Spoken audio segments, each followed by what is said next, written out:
Bonsoir à toutes et à tous et bienvenue dans cette nouvelle session d'information sur DRC Info Télévision.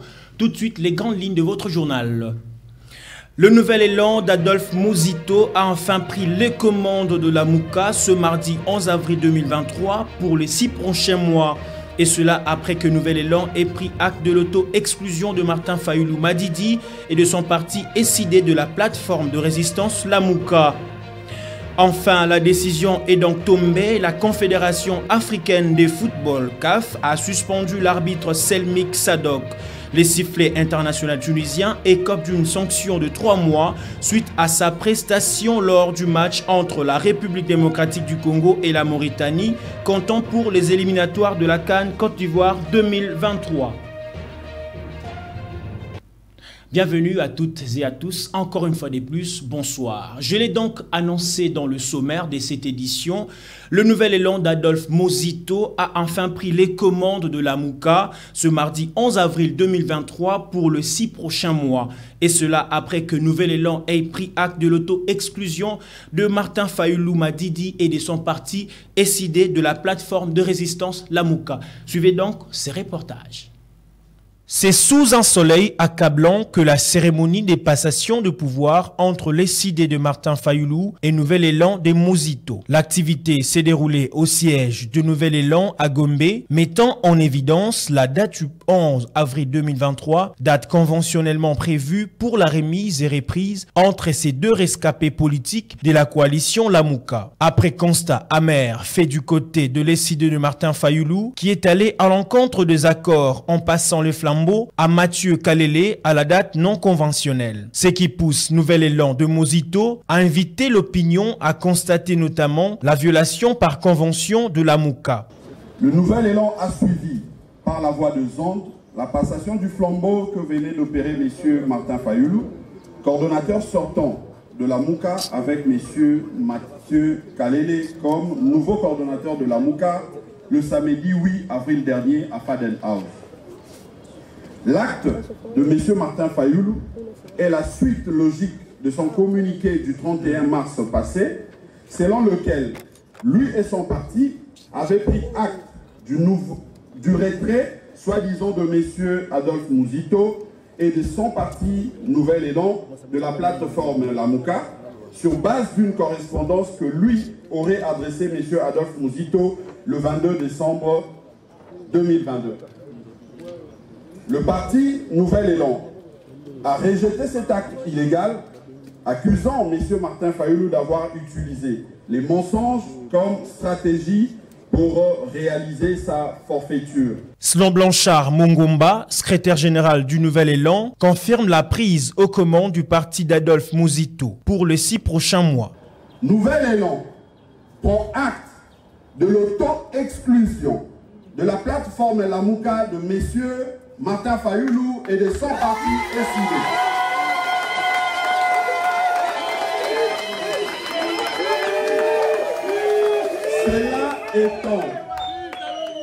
Cela étant, le Nouvel Élan prend acte de l'auto-exclusion de la plateforme La Mouka de M. Martin Fayulu et de son parti SID.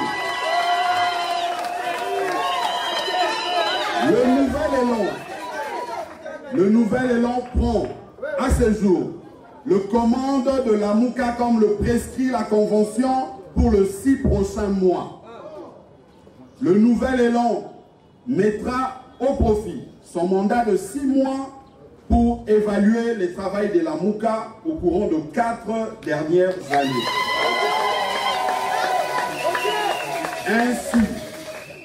Ainsi, la plateforme La Mouka n'étant ni un parti politique, ni un regroupement politique, moins encore une plateforme électorale, mais plutôt une alliance pour la résistance et la pression populaire sur les dirigeants, cette évaluation va porter notamment sur le niveau d'atteinte des objectifs de réforme portés par la Mouka à l'intention du pays.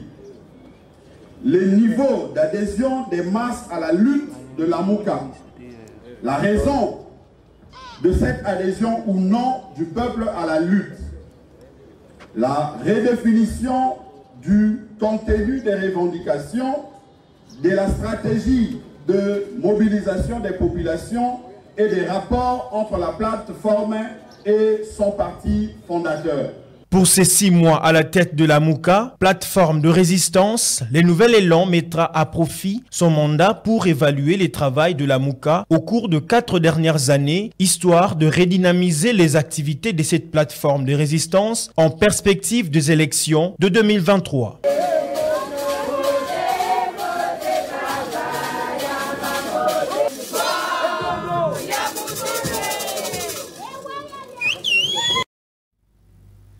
Passons à présent à l'invité du journal.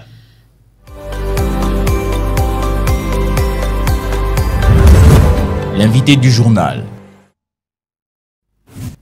Il s'appelle M. Claude Ngoma, il est cadre et de Nouvel Élan de M. Adolphe Mozito. Bonsoir et bienvenue M. Claude. Bonsoir monsieur. En tout cas, nous sommes très contents de savoir que vous avez quand même honoré notre invitation. Aujourd'hui, nous parlons de cette cérémonie qui a eu lieu plutôt hier.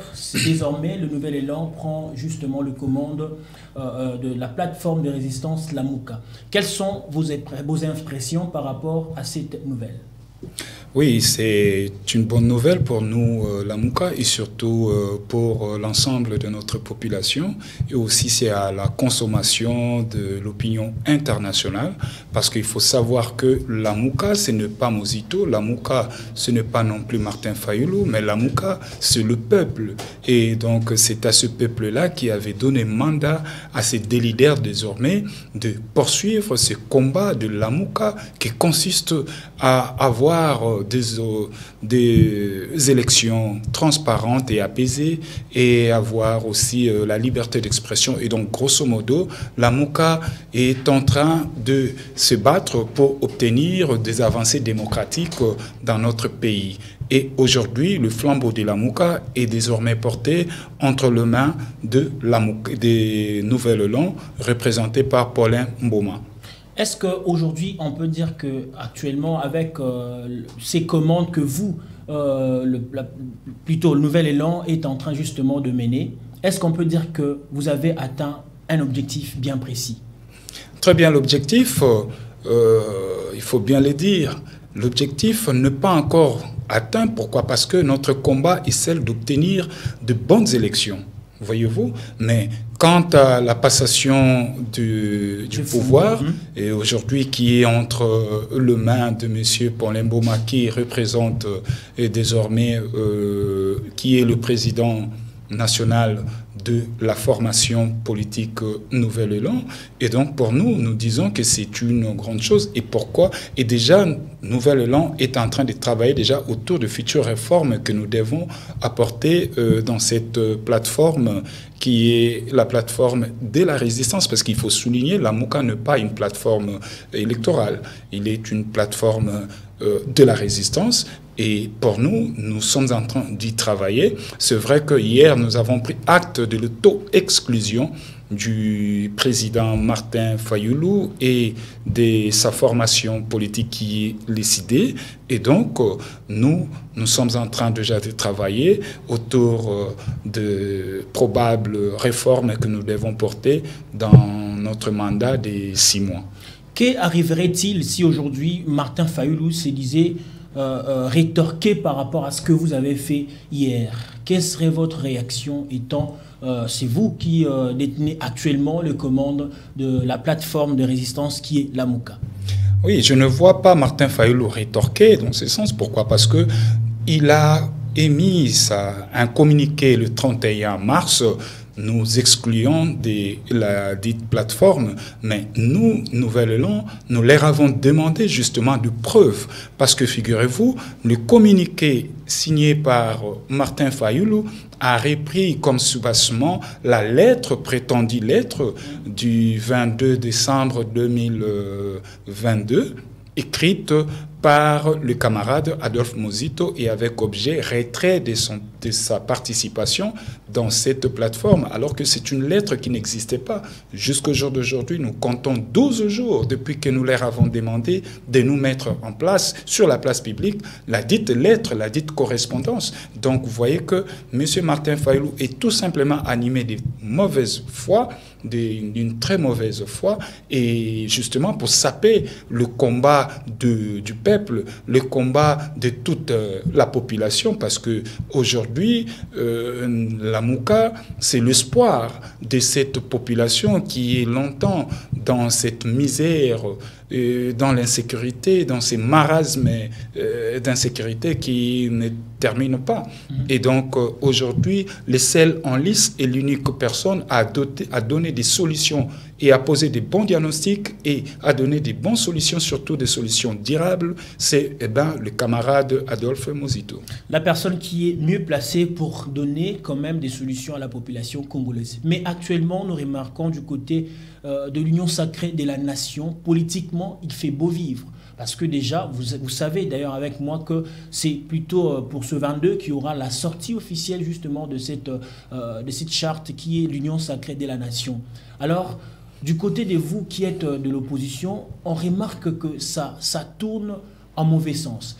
Quelle serait la connotation de la population par rapport à votre crédibilité? Non, Mozito est crédible.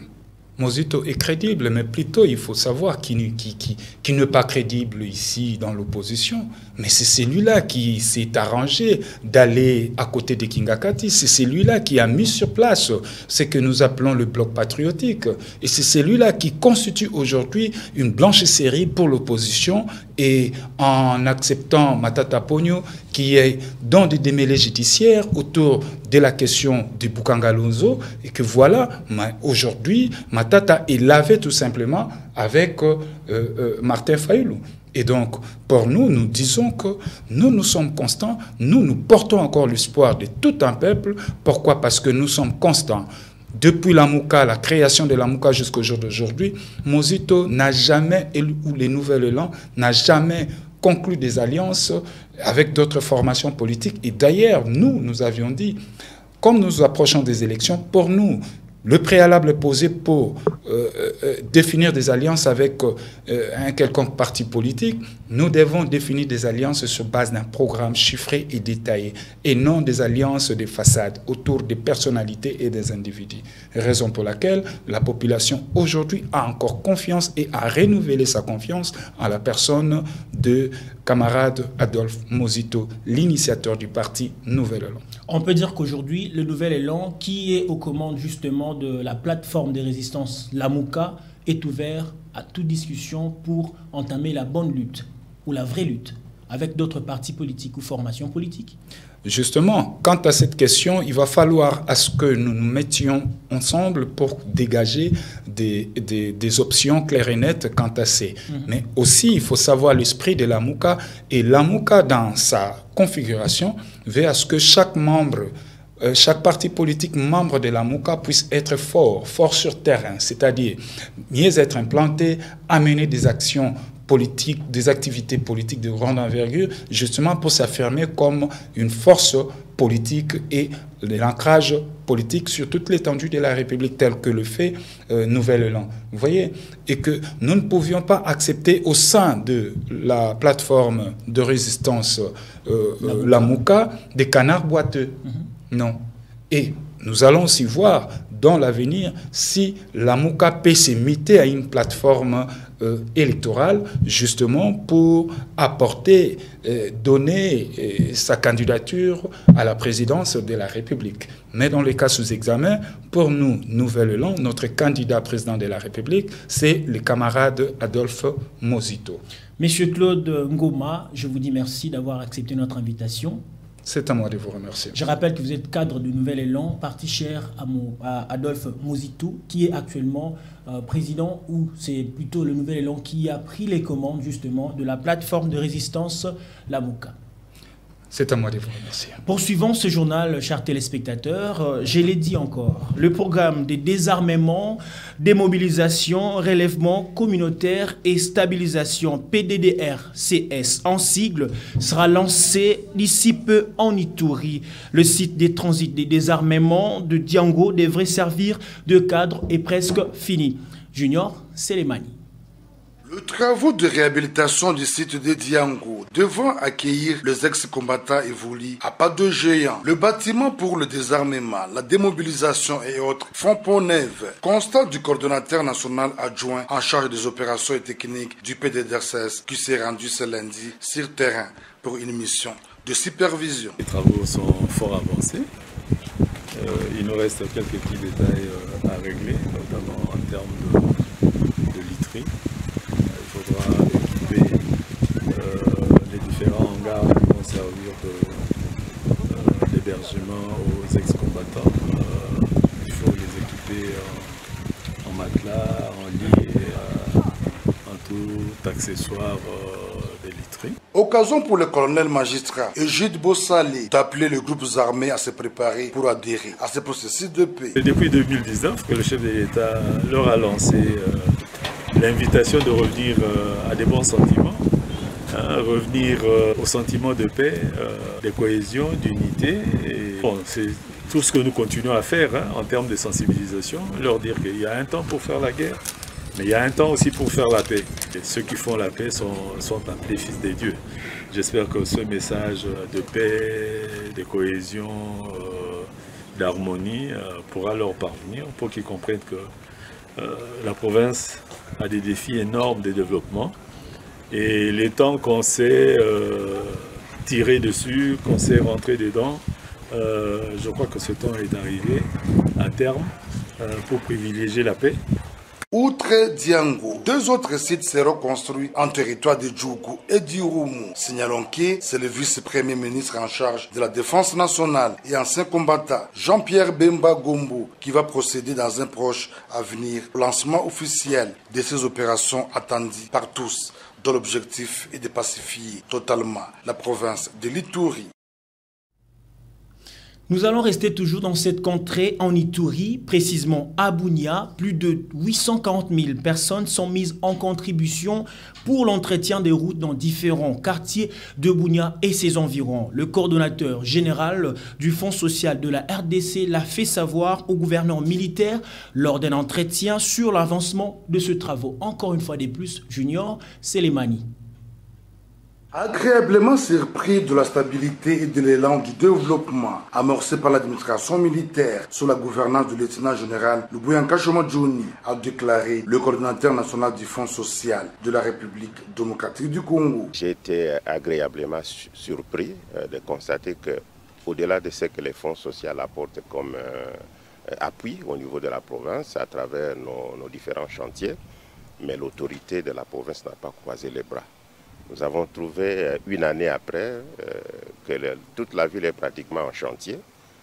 Au-delà de chantiers fonds social, mais il y a des chantiers du gouvernement, de la République à travers l'exécutif au niveau de la province, les routes qui sont construites, malgré les contextes de soi-disant de l'insécurité, mais au moins il y a un travail qui s'est fait dans cette province. En mission de redynamisation des activités du Fonds social à Bunia, M. Rifin Bolongo a également félicité le travail abattu par les autorités militaires à côté de cette structure de la présidence de la République qui milite pour le bien-être social. C'est des mots de félicitations que je réitère encore à l'endroit des autorités, parce que nous avons vu quand même la différence, bien que nous parlons de l'état de siège avec des autorités militaires, mais en tout cas du point de vue travail de développement, en tout cas, c'est à féliciter. À féliciter parce qu'on a vu la différence entre ce qui était là comme autorité civile et aujourd'hui les autorités militaires, en tout cas, ils font un travail de qualité. En ville de Bunia, chef-lieu de la province de l'Ituri, plus de 8400 personnes, femmes, jeunes et vieux, sont très engagés dans la construction, l'assainissement, l'entretien de routes. Ceci s'inscrit dans le cadre de réduire la pauvreté et améliorer les conditions socio-économiques des populations vulnérables. Rappelons que, depuis l'avènement de l'état de siège, le chef de l'État et commandant suprême de FARDC, Félix Antoine Tshisekedi Tshilombo, mais les bouchées doubles pour le retour de la paix et le développement à travers le PEDEL, 145 territoires et d'autres projets d'impact rapide, notamment la modernisation de la voirie urbaine, la construction d'une université moderne ainsi que la réhabilitation des réseaux routiers de la province.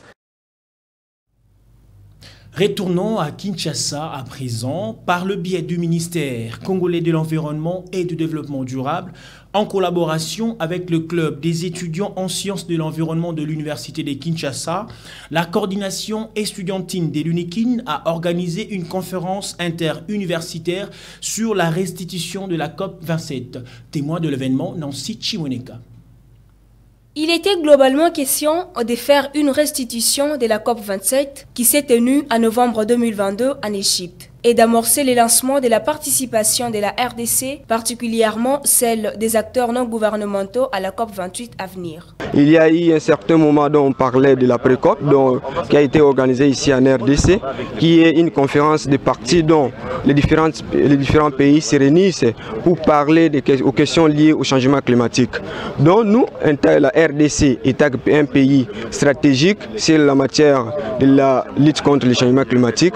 Nous étions censés de connaître ce qui a été fait en Égypte lorsque les représentants ont allé échanger en termes de pertes et dommages. C'est pour cela aujourd'hui nous avons pris l'initiative d'organiser une grande conférence interuniversitaire dans le but d'informer les étudiants sur les échanges, les gains que la RDC bénéficie par rapport à ces échanges. Parfois les gens partent seulement des COP, mais nous ne savons pas ce qu'il faut bénéficier.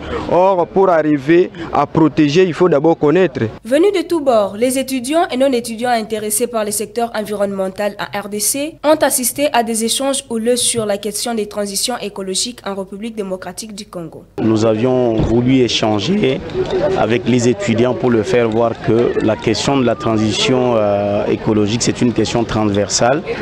Donc au-delà de plaidoyer, il faudrait également voir dans quelle mesure c'est spécialisé dans X ou Y domaine.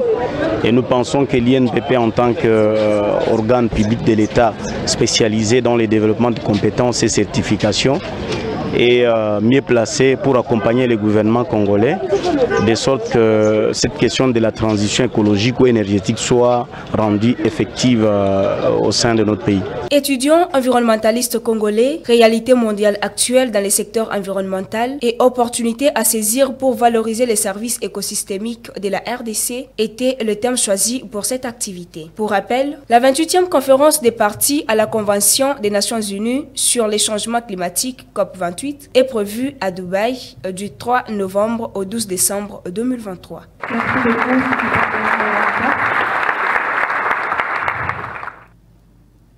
Enfin, la décision est tombée. La Confédération africaine de football CAF a suspendu l'arbitre Selmik Sadok. Le sifflet international tunisien écope d'une sanction de 3 mois suite à sa prestation lors du match entre la République démocratique du Congo et la Mauritanie, comptant pour les éliminatoires de la Coupe d'Afrique Côte d'Ivoire 2023. Encore une fois de plus, Nancy Chimoneka.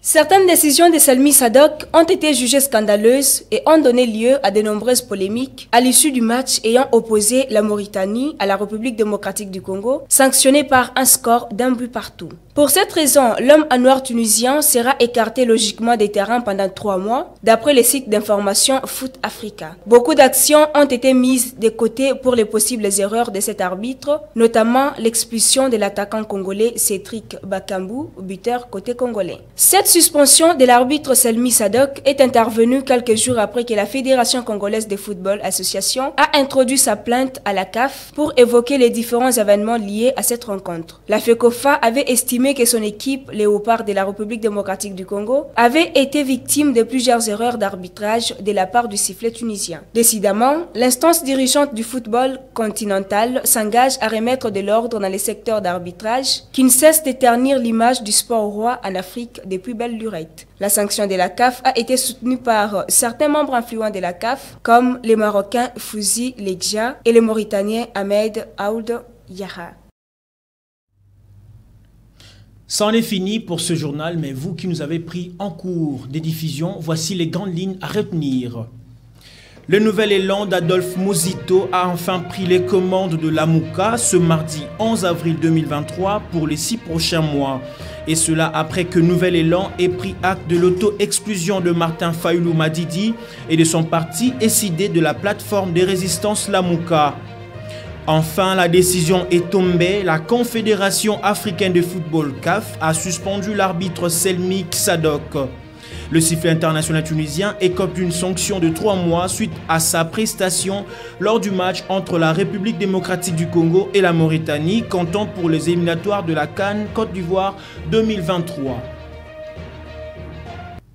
C'est la fin de ce journal. Merci à vous de nous avoir suivis. Abonnez-vous sur notre chaîne DRC Info Télévision et aussi activez la cloche de notification pour ne rien rater. Quant à moi, je vous dis merci et bonne soirée chez vous.